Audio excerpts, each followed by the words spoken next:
Hello everyone and welcome to my Sangoon guide. Today we'll be talking about Calamity 10 with a mention of 8 and 9. Don't forget to like and subscribe for more content in the future. For this content we're going to break down a couple of things. We're going to start with Sangoon boss room, then move on to HP markers, talk about general mechanics, crowd control, and then DPS phases that everybody should be looking forward to, as well as things to be aware of with other mentions. Let's start with the Sangoon boss room. First, I would like to talk about some safety spots and things that will be used in mechanics, as well as HP orbs and where they are, so when your health is low, you can heal yourself up back to full. First, a drawing I made of the Sangoon boss room, we're going to designate the altar as the north side. Then we have west, east, and south as spots to look out for. There are also 4 holes or divots in the middle of the boss room.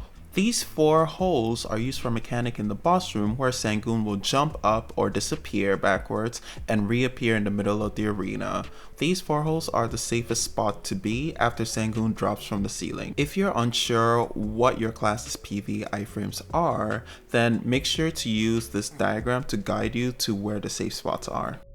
Here's another diagram showcasing exactly where the HP orbs are going to be located in the boss room. The best one is right next to the altar on the north side, so if your HP drops low, make sure to go to the north side to hit that orb if you need more HP.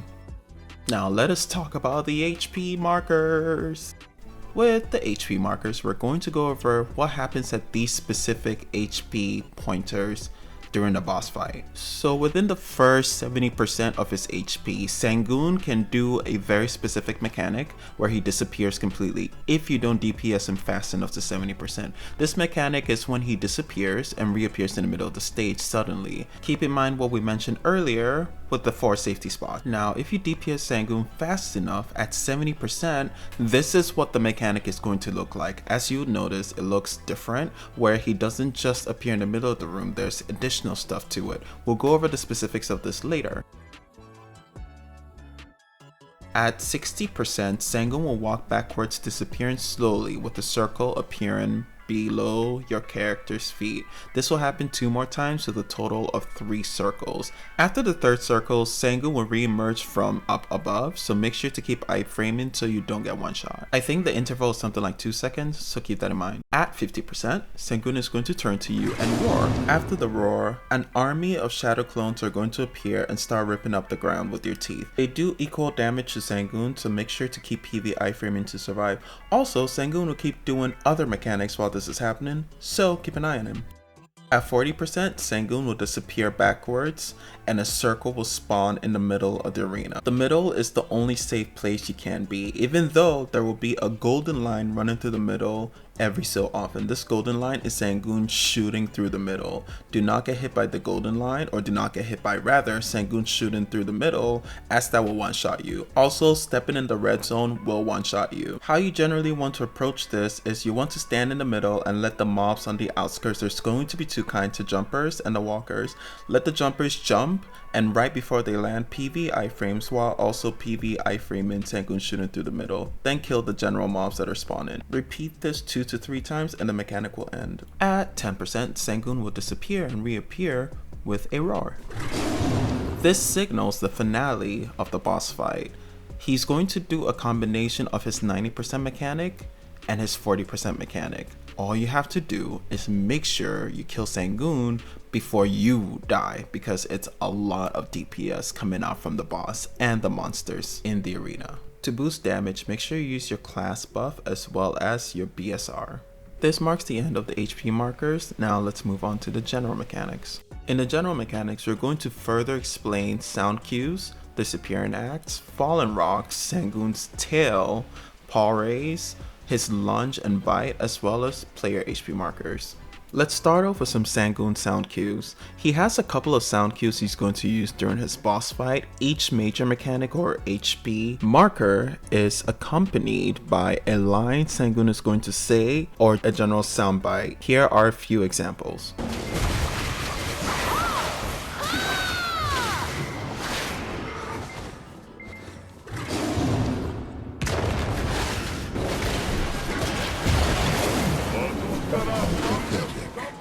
You'll soon be torn apart by my teeth.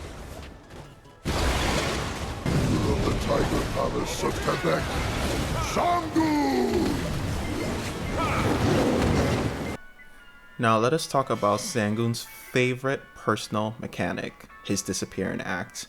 Every time Sangoon disappears, he's going to reappear at either the west, east, or the south part of the arena. When he does this, the first thing you're going to see are 3 yellow lines in the middle of the arena. After you see the 3 yellow lines, your immediate reaction should be to go to the 2 green spots shown on the screen. Those are going to be the safest spots to be while this mechanic is running. There will also be 2 lines spawning on either side of Sangoon. These yellow lines signify the spawning of his Tiger Shadow clones. Again, this mechanic will happen on either the west, east, or the south side of the arena. There's no real way to tell where it's going to happen, so simply keep an eye out on where the lines spawning in the middle, the 3 golden lines, are facing so you can get to safety. Afterwards, Sangoon will reappear in the middle with a roar.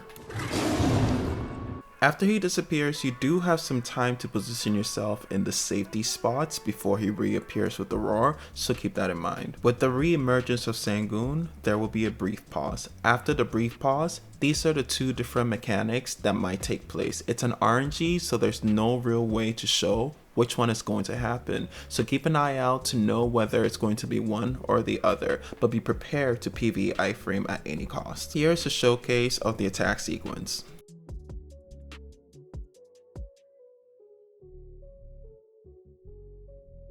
Next, I wanted us to talk about the Fallen Rocks. The Fallen Rocks is a mechanic that happens exactly at 50% HP. Whenever Sangoon spawns his Shadow Clone Jutsu army, they are going to be accompanied by Fallen Rocks. From that stage onwards, rocks will fall at an interval as the fight progresses. So keep this in mind and avoid them as frequently as possible. And now we're going to talk about Sangoon's Anyway, with Sangoon's tail, all you want to do is make sure you keep up DPS from behind. Don't, under any circumstance, DPS him from the front, unless you're ranged class. There's an animation Sangoon will do where he raises his paws. He will never face you when he does this and will always do it facing whichever direction he was originally in. When he does this, make sure you iframe because this attack pattern will knock you down. If it does knock you down, he will repeat it again and one-shot you. If he does a paw raise facing you, he will simply proceed to shout and all you do is DPS from behind.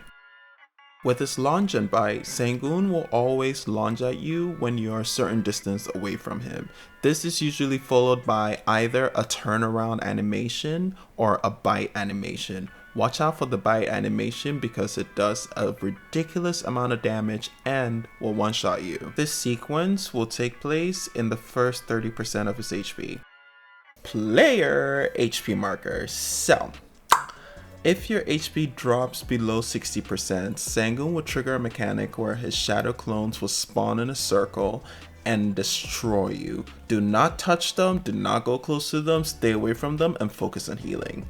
Now that you've been illuminated to Sangoon's general mechanics, let's talk about crowd control. I'm going to break this down further into the boss's crowd control versus the player's crowd control so you can know what to expect. The boss specific CCs are limited to death, stun, knockdown, and knockback. So make sure to kind of stay alert to which is happening to you at any given time. Sangoon has a mechanic which will allow the player to use a stun, stiff, or float to CC him in return. What you need to keep note of is in C8 and C9, Sangoon will glow gold when this mechanic triggers. In C10, nothing is shown except for Sangoon holding a slight pause, which then you can use these CCs to get him.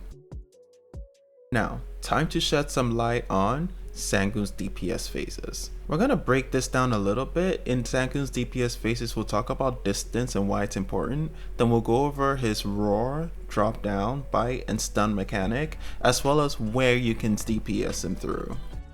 Distance tends to play a pretty significant role in the Sangoon boss fight. A ranged fight might look completely different to a melee fight. This is because at certain distances, Sangoon lunges at you, and at certain distances, Sangoon chooses to use swipe attacks. So keep this in mind per class that you're using for the boss fight. I mentioned this earlier, but occasionally Sangoon will turn with paws raised and raw at you. When he does this, this is usually the optimum time to get behind him and DPS, so keep that in mind. For people trying to make good times for the Sangoon boss fight, you will have to learn how to DPS during the drop down mechanic. This is a high risk, high reward return, but keep in mind that unless you're used to the mechanics and comfortable with DPSing, you might die. If you're still going to DPS, make sure you use short animation skills only. After Sangoon's launch, there will always follow up by animation, well not always, but sometimes. When this happens, get behind Sangoon and DPS, it is another optimal DPS phase. This is rare, but again, if you're range class, this is going to be something that you trigger very often. If you stun Sangoon with a float stiff or a stun, make sure to keep DPSing behind him. I didn't mention this earlier, but this mechanic is followed by a delayed bite animation. Therefore, if you're unable to stun him, simply just back away and relocate to behind the boss. We're almost there, guys. Finally, things to be aware of. There isn't really a lot to be wary of with Sangoon outside of his Shadow Clone Jutsu warriors / Tiger clones. They do equal amount of damage to Sangoon, so make sure if you're getting hit by them, you back away and go and heal. Because if you don't, you will trigger the 50% mechanic, which will then also kill you.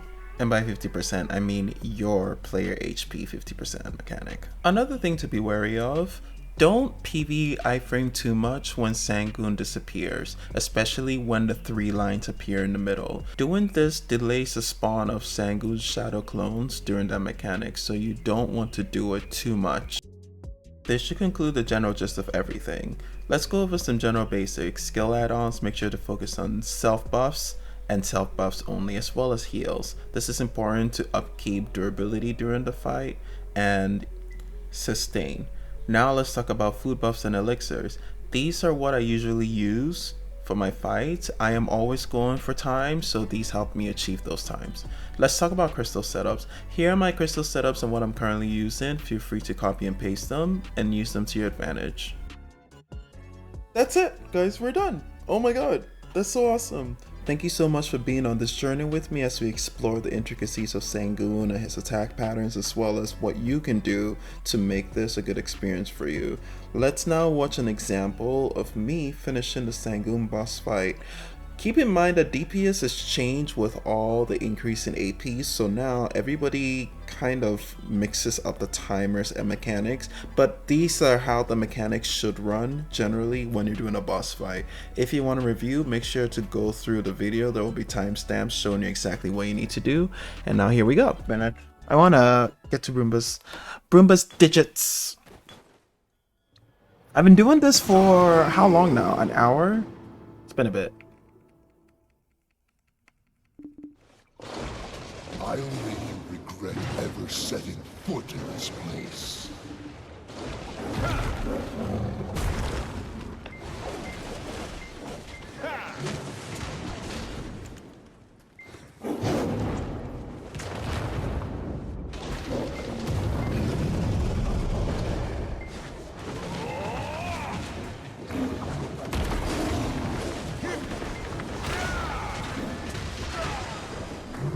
Oh. Unfortunate.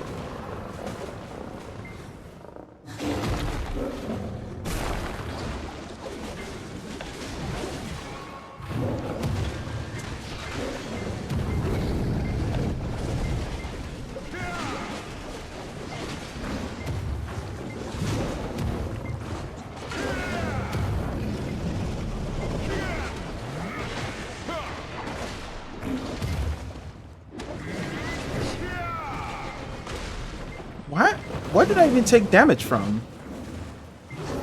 No, like seriously, what did I... Oh. Take damage from?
soon be torn apart by my teeth.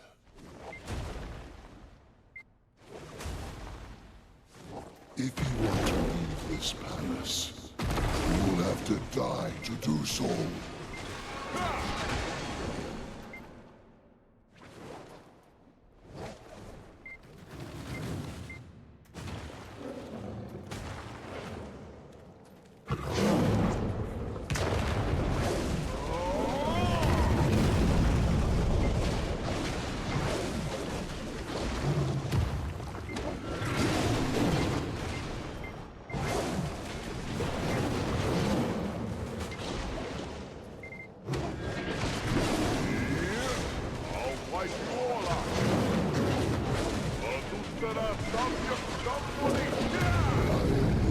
Of the Tiger Palace of Quebec, Sangoon!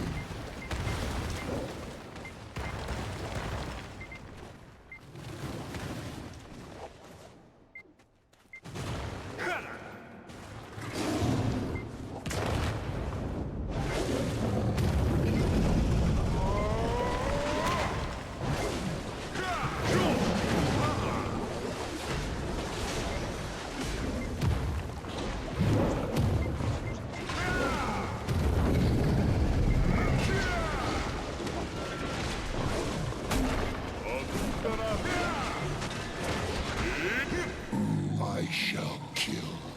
I, Walker, as protector of this land, cannot be defeated.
Pathetic.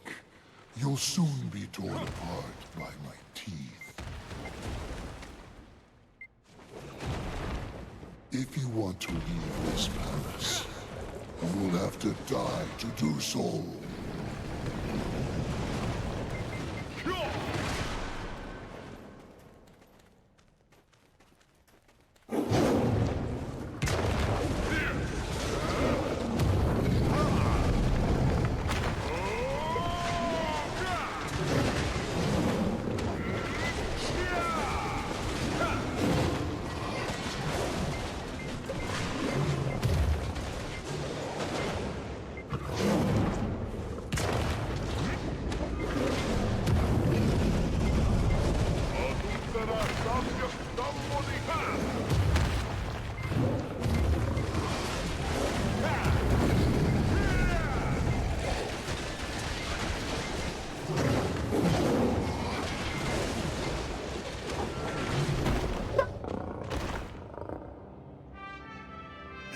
You are the last to prove your wisdom.